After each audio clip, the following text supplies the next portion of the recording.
नमस्कार, भारत 24 में आपका स्वागत है। मैं हूं आपके साथ महिमा सिंह कंवर। शाम के 7 बजने को राजपथ की शुरुआत करेंगे इस वक्त की बड़ी खबर के साथ। आपको बता दें कि नेटो में शामिल हुआ फिनलैंड की सदस्यता को 30 देशों ने मंजूरी दे दी है। फिनलैंड ने सदस्यता का दस्तावेज अमेरिका को सौंप दिया है। बड़ी खबर मिल रही है, नेटो का 31वां सदस्य फिनलैंड बन चुका है। आपने पहले भी देखा, यह बड़ी खबर निकलकर सामने आ रही थी कि फिनलैंड शामिल हो सकता है और ऐसे में कुछ ऐसे देश जिनको इसको लेकर के फिलहाल नाराजगी कुछ देश जाहिर कर रहे थे और इसी बीच अब बड़ी खबर मिल रही है, फिनलैंड को सदस्यता मिल चुकी है। फिनलैंड की सदस्यता को 30 देशों ने मंजूरी दे दी है।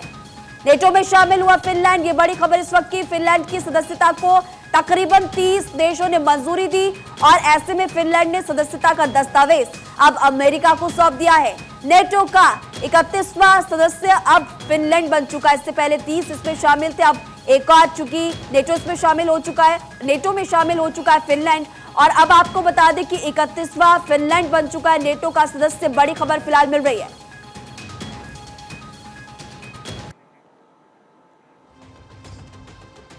खबरों की शुरुआत करेंगे और बिहार की खबर के बारे में आपको जानकारी देते हैं। इन दिनों बिहार तनाव में है, लोग हिंसा से प्रभावित है, शहर शहर उपद्रव मचा हुआ है। पीड़ितों के जख्मों पर अब भी हिंसा की चिंगारी लगातार भड़क रही है। खौफ के साए में यहाँ पर लोग जीने को मजबूर है और इन सबके बीच मुख्यमंत्री नीतीश कुमार इफ्तार की दावत में शामिल हुए हैं। लेकिन नीतीश के पीछे लाल किले के पोस्टर लगने से सियासी बखेड़ा खड़ा हो गया। आप देखिए रिपोर्ट।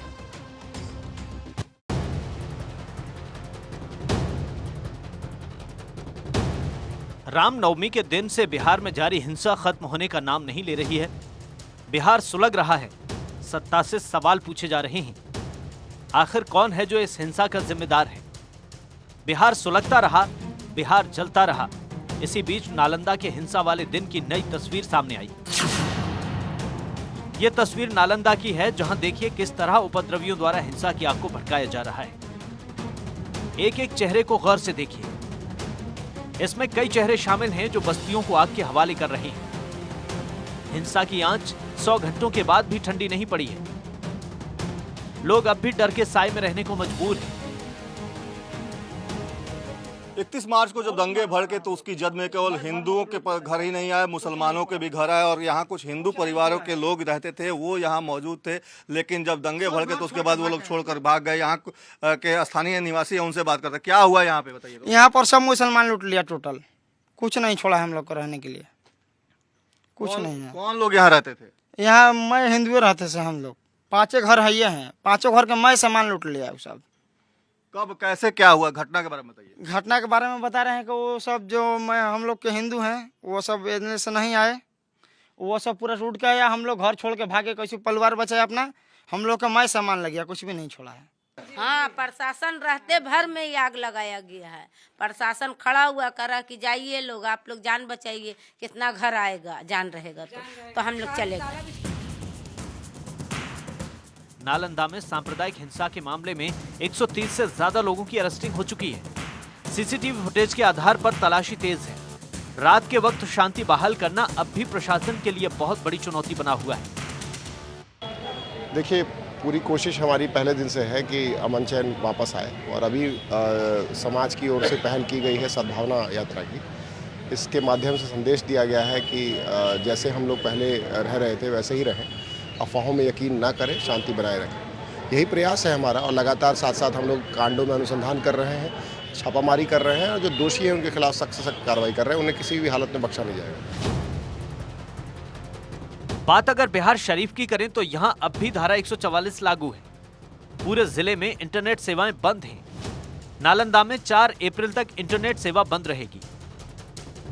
शहर में पहले से ही कर्फ्यू लगा हुआ है।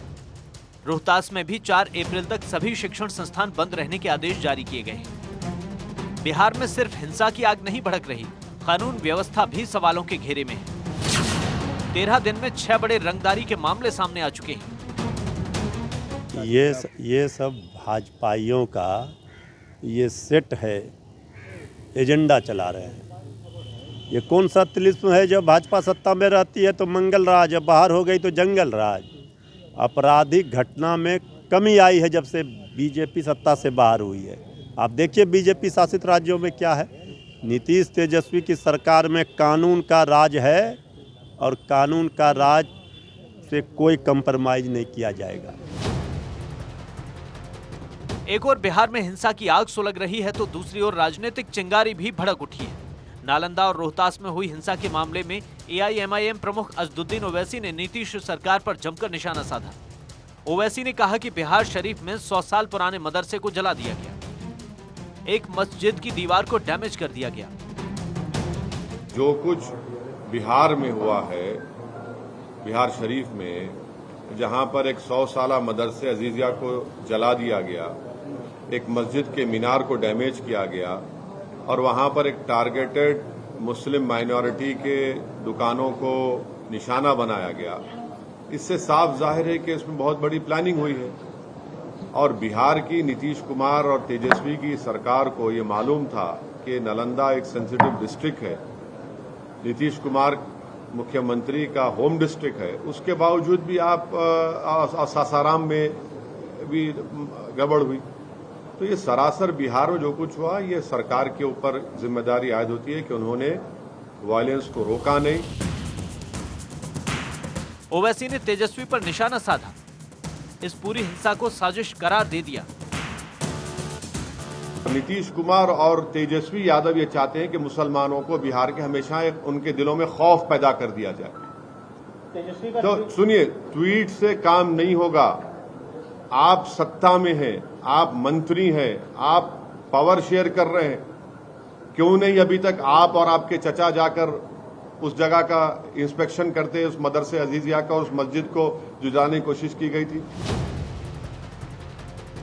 बिहार शरीफ और सासाराम में रामनवमी के दिन भड़की हिंसा को लेकर नीतीश कुमार के नेतृत्व वाली महागठबंधन सरकार निशाने पर है। सीएम नीतीश कुमार पर दंगे रोकने में नाकामी, तुष्टीकरण की राजनीति करने के आरोप लग रहे हैं। आलोचनाओं के घेरे में चल रहे मुख्यमंत्री नीतीश कुमार एक बार फिर आलोचकों के निशाने पर आ गए हैं। इसी बीच बिहार में लाल किले की तस्वीर को लेकर सियासी बवाल मच गया है। मुख्यमंत्री नीतीश कुमार राजधानी पटना के फुलवारी शरीफ में हुई एक इफ्तार पार्टी में शरीक हुए। इसमें लाल किले का पोस्टर लगा था। बिहार शरीफ और सासाराम में हिंसा के बीच सीएम नीतीश के इफ्तार और इस पोस्टर को लेकर सियासी बवाल मच गया है। भारतीय जनता पार्टी लगातार संघर्ष करते रहेगी और इन लोग को तो शर्म लगता ही नहीं है। ये मुख्यमंत्री जी बीमार हो चुके हैं, बूढ़े हो चुके हैं, अब उनको स्वयं इस्तीफा देके घर जाना चाहिए। एक तरफ सरकार कहती है कि हत्या नहीं हुई है, कोई मना नहीं है, लेकिन अरे हत्या नहीं हुआ। आप समझिए कि लोग कितना झूठ बोलते हैं। माइक पर लोग चिल्ला चिल्ला के कह रहा है कि 144 लगाया गया, ये लोग कहते हैं हम कहाँ लगाए हैं। अब भाई इतना बड़ा झूठा तो जीवन में मिल ही नहीं सकता है, लोग क्या किया जाए। और ये नीरो की तरह बंसी बजा रहे हैं और सासाराम और नालंदा जल रहा है। क्या हिंदू अपने ही से अपने आस्था पर चोट पहुंचाएगा? ये कह के निकल नहीं सकते। ये भाईचारा के नाम पर दंगाइयों को संरक्षण देने का काम नीतीश की सरकार कर रही है। वहीं नीतीश कुमार की पार्टी जनता दल यूनाइटेड के दफ्तर पर भी एक पोस्टर नजर आया जिसमें लाल किले की तस्वीर के साथ नीतीश का कटआउट लगा था। इस पोस्टर पर लिखा था, देश को आपका इंतजार है, बिहार हर कदम पर आपके साथ है। जेडीयू दफ्तर के बाहर लगे इस पोस्टर को 2024 के चुनाव में नीतीश कुमार की पीएम पद की दावेदारी से जोड़कर देखा जा रहा है।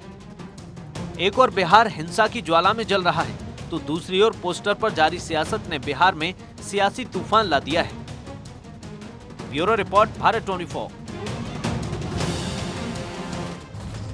बिहार की तस्वीर तो आपने देख ली, लेकिन बंगाल की तस्वीरें भी कुछ ऐसी ही है जैसी कि बिहार की है। बंगाल भी हिंसा की आग में सुलग रहा है। बंगाल के राज्यपाल ने दंगाइयों को कड़ी चेतावनी दी। ममता बनर्जी ने अब मानो बंगाल में यूपी मॉडल को लागू करने का मन बना लिया हो। देखिए रिपोर्ट।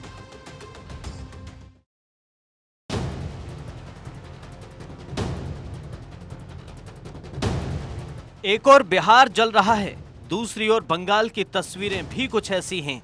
बंगाल में हिंसा और हंगामा तेज है। पश्चिम बंगाल के राज्यपाल सीवी आनंद बोस हुगली के हिंसाग्रस्त इलाकों के दौरे पर पहुंचे। वहां उन्होंने पुलिस अधिकारियों से घटना के बारे में जानकारी ली। हुगली के रेलवे स्टेशन के बाहर आज भी पथराव हुआ है। राज्यपाल स्टेशन भी पहुंचे और वहां पुलिस अधिकारियों से बातचीत की। इससे पहले राज्यपाल सीवी आनंद बोस ने साफ कहा था कि काली ताकतों को समाज का सौहार्द बिगाड़ने नहीं देंगे और उनके खिलाफ कड़ी कार्रवाई की जाएगी। Of the disturbing developments that have been taking place here in the past few days. This is a pernicious trend. We will never allow the forces of darkness. We will take strict action against the wrongdoers. People of Bengal have suffered enough. No more of this suffering. People have a right for peaceful living. That right will certainly be established at any cost. हालांकि इसी बीच ममता दीदी के तेवर कड़े नजर आए। दीदी ने साफ कह दिया है कि दोषियों को किसी भी कीमत पर बख्शा नहीं जाएगा।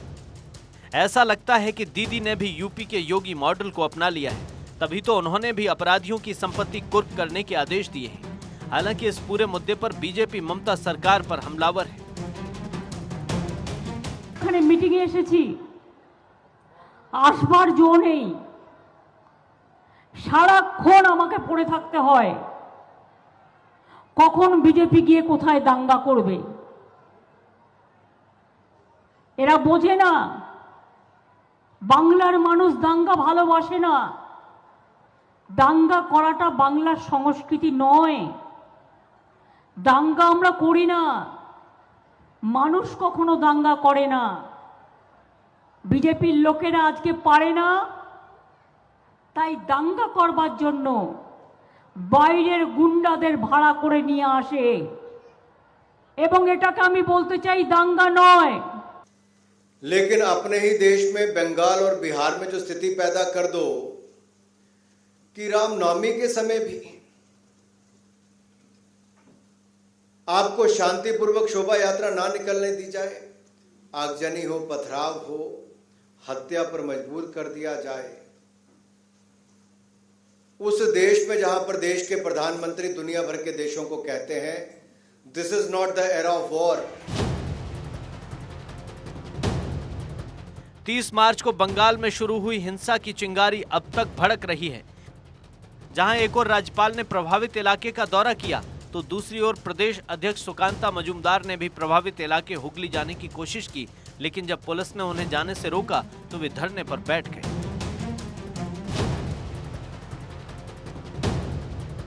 पश्चिम बंगाल में रामनवमी पर शोभा यात्रा निकाली जा रही थी, तभी हावड़ा और फिर इस्लामपुर में आगजनी हो गई। हावड़ा के शिवपुर में दो समुदायों में झड़प के बाद हिंसा हुई, पत्थरबाजी हुई। इसके बाद वहां कई वाहनों और दुकानों को आग के हवाले कर दिया गया। फिलहाल हिंसा के बाद माहौल शांत है, लेकिन सियासी तनातनी जारी है। Bureau report, Bharat 24। और अब बात करते हैं राजस्थान की, जहां पर बीते 16 दिनों से जारी डॉक्टर्स की हड़ताल खत्म हो चुकी है। 8 बिंदुओं पर डॉक्टर और सरकार के बीच समझौता हुआ, लेकिन डॉक्टर्स के प्रदर्शन के 16 दिनों के दौरान परेशानी मरीजों को हुई है। ओपीडी बंद होने से कई मरीजों का समय से इलाज नहीं हो पाया, कई मरीज गंभीर हालत में भी पहुंच गए। आप देखिए रिपोर्ट।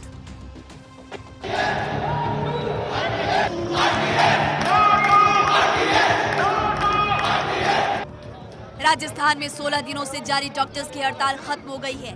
जयपुर में राइट टू हेल्थ बिल पर डॉक्टर्स और सरकार के बीच 8 मांगों पर समझौता हुआ, जिसके बाद हड़ताल को खत्म कर दिया गया। प्राइवेट अस्पताल जो है वो अस्पताल जो है वो आरटीएस के दायरे से बाहर हो गए हैं। वार्ता करने वाले जो लोग हैं वो हमारे संजीव गुप्ता जी हैं, उनसे बात करते हैं। संजीव जी, क्या समझौता हुआ है, किस तरह का समझौता है? आज फूल वर्षा जी, आज निश्चित तौर पर चिकित्सक एकता, चिकित्सा कर्मी की योग्यता और हमारे शहीद भगत सिंह चिकित्सक जो पूरे राजस्थान से नहीं पूरे हिंदुस्तान से सड़क पर आ गया है, मुख्यमंत्री जी को संदेश दिया कि इस तरह आलाधिकारियों को गुमराह होकर इस तरह पूरे राजस्थान की जनता को आलाधिकारियों ने परेशान किया। आज मुख्यमंत्री जी स्तर पर वार्ता होने के बाद बिंदुवार बताएं, बिंदुवार की सभी निजी चिकित्सालयों को इस आरटीएच कानून से बाहर कर दिया गया है। लेकिन इस समझौते से पहले डॉक्टर्स ने महारैली निकाली। बीते 10 दिनों में डॉक्टर्स का ये दूसरा शक्ति प्रदर्शन था। इस रैली के बाद डॉक्टर्स का डेलीगेशन मुख्य सचिव से मिला और अपना आंदोलन खत्म करने का ऐलान किया। इसके पहले 27 मार्च को भी बड़ी रैली जयपुर में निकाली गई थी।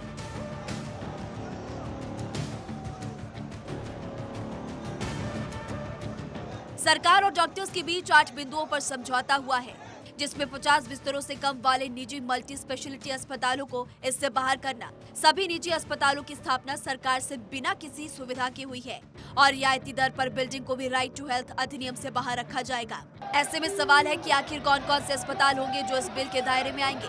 अगर उसकी बात करें तो निजी मेडिकल कॉलेज अस्पताल, PPP मोड पर बने अस्पताल, सरकार से मुफ्त या रियायती दरों पर जमीन लेने के बाद स्थापित अस्पताल और जो अस्पताल ट्रस्टों द्वारा चलाए जाते हैं, ये सभी इस दायरे में आएंगे। ये सारे अस्पताल राइट टू हेल्थ बिल अधिनियम के तहत आएंगे। इसके साथ ही सरकार और डॉक्टर्स के बीच कुछ और समझौता भी हुआ, जिसमें राजस्थान के विभिन्न स्थानों पर बने अस्पतालों को कोटा मॉडल के आधार पर नियमित करने पर विचार किया जाएगा। आंदोलन के दौरान दर्ज किए गए पुलिस केस और अन्य मामले वापस लिए जाएंगे। अस्पतालों के लिए लाइसेंस और अन्य स्वीकृतियों के लिए सिंगल विंडो सिस्टम होगा। फायर NOC हर 5 साल में रिन्यू करवाई जाएगी। नियमों में कोई और परिवर्तन हो तो IMA के 2 प्रतिनिधियों के परामर्श के बाद किया जाएगा। राइट टू हेल्थ बिल लाने का मकसद ये था कि किसी भी व्यक्ति की मौत इलाज के अभाव में ना हो। इस बिल में ये नियम था कि इमरजेंसी में प्राइवेट अस्पतालों को मरीज का मुफ्त में इलाज करना होगा, चाहे मरीज के पास पैसा हो या फिर नहीं। डॉक्टर्स की दलील थी, हर कोई इमरजेंसी बताकर फ्री में इलाज चाहेगा तो अस्पताल का खर्च कैसे निकलेगा। राइट टू हेल्थ बिल में प्रावधान है कि अगर मरीज गंभीर हालत में आए तो अगर उसे दूसरे अस्पताल में रेफर करना है तो पहले वह अस्पताल ही एम्बुलेंस उपलब्ध कराएगा। प्राइवेट डॉक्टर्स कहते हैं कि एम्बुलेंस का खर्च आखिर कौन उठाएगा, लेकिन आखिरकार सरकार और डॉक्टर्स के बीच समझौते हुए। बिल में संशोधन के बाद डॉक्टर्स ने हड़ताल को खत्म कर दिया, लेकिन इन 15 दिनों में राजस्थान की जनता को काफी नुकसान हो गया है। OPD बंद होने की वजह से मरीजों को परेशानी हुई, कई मरीजों को सही समय पर इलाज भी नहीं मिल पाया। डॉक्टर्स के प्रदर्शन से अस्पताल में डॉक्टरों की कमी भी हुई। 15 दिन सेवाएं बाधित होने से कई मरीज गंभीर स्थिति में पहुंच गए। बिल संशोधन हो चुका है, लेकिन हकीकत में इस बिल की आत्मा खत्म हो चुकी है। डॉक्टर भले ही काम पर लौट आएंगे, भले ही कल से OPD खुलने लगेंगे, लेकिन इन 15 दिनों में हुए नुकसान की भरपाई मुश्किल है। Bureau report, Bharat 24। मेरे पीछे जो आप चेहरा देख रहे हैं, इस शख्स का नाम किरण पटेल है। इसने खुद को PMO का अधिकारी बताकर श्रीनगर की वादियों में खूब मलाई काटी। जब अधिकारियों को इस बात का पता चला तो गिरफ्तारी हुई, लेकिन अब इस जालसाज की मुश्किलें और बढ़ने वाली है, क्योंकि इसने गुजरात में कई फ्रॉड भी किए हैं। अब गुजरात पुलिस भी इस पर शिकंजा कसने की तैयारी कर रही है। आप देखिए रिपोर्ट। महाठग पर महाप्रहार, पहले खाई मलाई, अब जेल की हवा। किरण पटेल पर गाज, श्रीनगर टू गुजरात।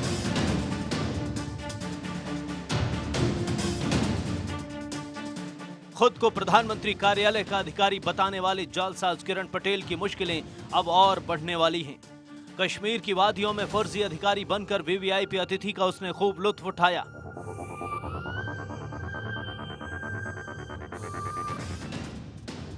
श्रीनगर में पकड़े गए किरण पटेल पर अब गुजरात पुलिस शिकंजा कसने की तैयारी में है। बीजेपी नेता के भाई का बंगला कब्जाने के मामले में अहमदाबाद क्राइम ब्रांच किरण पटेल को रिमांड पर लेकर पूछताछ करेगी। इसके लिए अहमदाबाद क्राइम ब्रांच की एक टीम श्रीनगर पहुंच गई है। इस मामले में क्राइम ब्रांच ने पटेल की पत्नी मालिनी पटेल को पिछले हफ्ते ही अरेस्ट कर लिया था। इसके अलावा किरण पटेल की मुश्किलें वडोदरा में दर्ज मामले में भी बढ़ती दिखाई दे रही हैं। 2019 में दर्ज एक मामले की पुलिस ने जांच शुरू कर दी है। इसमें किरण पटेल पर गरबा महोत्सव आयोजित करके वेंडर्स का भुगतान नहीं करने का आरोप है। पुलिस इस मामले में ED की मदद ले सकती है। श्रीनगर की सेंट्रल जेल में बंद किरण पटेल को क्राइम ब्रांच ट्रांसफर वारंट पर लेकर अहमदाबाद आएगी। किरण पटेल को पुलिस वैन में लाए जाने की संभावना है। महाठग किरण पटेल और उसकी पत्नी पर आरोप है कि इन्होंने रेनोवेशन के नाम पर बंगला हड़प लिया। ये बंगला अहमदाबाद में सिंधु भवन रोड पर है। इसकी कीमत करीब 15 करोड़ रुपए है। किरण पटेल के गुजरात आने पर वडोदरा पुलिस भी पूछताछ कर सकती है। पटेल ने 2018 में वडोदरा में गरबा महोत्सव का आयोजन किया था। इसके बाद एक वेंडर को 1 करोड़ से ज्यादा रुपए नहीं चुकाए थे। इसके बाद किरण पटेल और अन्य के खिलाफ रावपुरा थाने में केस दर्ज किया गया था। हालांकि तब उसे अरेस्ट करने के कुछ ही घंटों बाद छोड़ दिया गया था। किरण पटेल को श्रीनगर पुलिस ने 2 मार्च को शहर के एक होटल से पकड़ा था। पटेल श्रीनगर में फर्जी PMO अधिकारी बनकर Z+ सिक्योरिटी के साथ घूम रहा था। पुलिस को दूसरी बार श्रीनगर पहुंचने पर शक हुआ। इसके बाद कार्रवाई की गई। बाद में पता चला कि किरण पटेल पर गुजरात में कई मामले दर्ज हैं और वो काफी लोगों के साथ ठगी कर चुका है। किरण पटेल ने फर्जी अधिकारी बनकर खूब मजे लूटे। अब उसके कर्मों की सजा मिलने की बारी है। Bureau report, Bharat 24। चीनी मिल घोटाले मामले में महाराष्ट्र के पूर्व ग्राम विकास मंत्री हसन मुश्रीफ के करीबियों से जुड़े 9 ठिकानों पर ईडी ने छापेमारी की। सुबह सुबह हुई छापेमारी के लिए तगड़ा सुरक्षा बंदोबस्त भी लगाया गया। खास बात यह है कि जिन कारोबारियों के यहां पर छापेमारी शुरू हुई, उनका सीधा कनेक्शन एनसीपी नेता और पूर्व मंत्री हसन मुश्रीफ से बताया जा रहा है। ये छापेमारी पुणे के सिंहगढ़ रोड और शिवाजी नगर इलाके में की गई। ईडी के अधिकारियों ने जब छापेमारी शुरू की तो वहां पर भारी पुलिस बल भी तैनात था। जानकारी के अनुसार ईडी ने व्यवसायी विवेक गावने, चंद्रकांत गायकवाड़ और साथ ही जयेश दुधेड़िया के घरों और दफ्तरों पर छापेमारी की है। इस छापेमारी से पूरे पुणे में हड़कंप मच चुका है। ये रेड सेवा विकास सहकारी बैंक के निवेशकों द्वारा 124 फर्जी ऋण प्रस्तावों को मंजूरी देने के संबंध में की गई। आरोप है कि इस मामले में करीब 430 करोड़ रुपए अनियमित तरीके से विभिन्न व्यक्तियों और संगठनों को बांटे गए थे और इसी को लेकर यहां पर छापेमारी की गई। घोटालेबाज है, वो आपके ऊपर दबाव ला रहे हैं, लेकिन वो कितना भी बड़ा वो भ्रष्ट व्यक्ति, कार्रवाई होनी चाहिए। संजय राउत को भी जेल में जाना पड़ा ना, स्टंटबाजी करके ना हसन मुश्रीफ बच पाता है, ना अनिल परब, न संजय राउत। और चलिए इसी बीच एक बड़ी खबर मिल रही है। बैंकों में लावारिस पड़े थे 35,000 करोड़ रुपए। सरकारी बैंकों ने आरबीआई को ट्रांसफर किए 35,012 करोड़ रुपए। 10.24 करोड़ खातों में थे। 10 सालों से खाता धारक लापता है। बड़ी खबर मिल रही है, सबसे ज्यादा लावारिस पैसा एसबीआई में जमा था। तो देखिए इस वक्त की बड़ी खबर आपको बता रहे, 10 सालों से खाता धारक लापता है और ऐसे में जानकारी फिलहाल मिल रही है कि सबसे ज्यादा लावारिस पैसा एसबीआई में जमा था। बैंकों में लावारिस पड़े थे 35,000 करोड़ रुपए। जानकारी सरकारी बैंकों ने आरबीआई को ट्रांसफर किए। साथ ही ये भी बता दें कि तकरीबन 35,012 करोड़ रुपए। कितने करोड़ खातों में ये भी आपको बताएंगे। 10 करोड़ से ज्यादा खातों में इतने पैसे थे। 10 सालों से खाता धारक लापता है और साथ ही ये भी बता दें कि सबसे ज्यादा लावारिस पैसा किस बैंक के पास, ये जानकारी मिल रही है कि सबसे ज्यादा लावारिस पैसा एसबीआई बैंक में जमा था।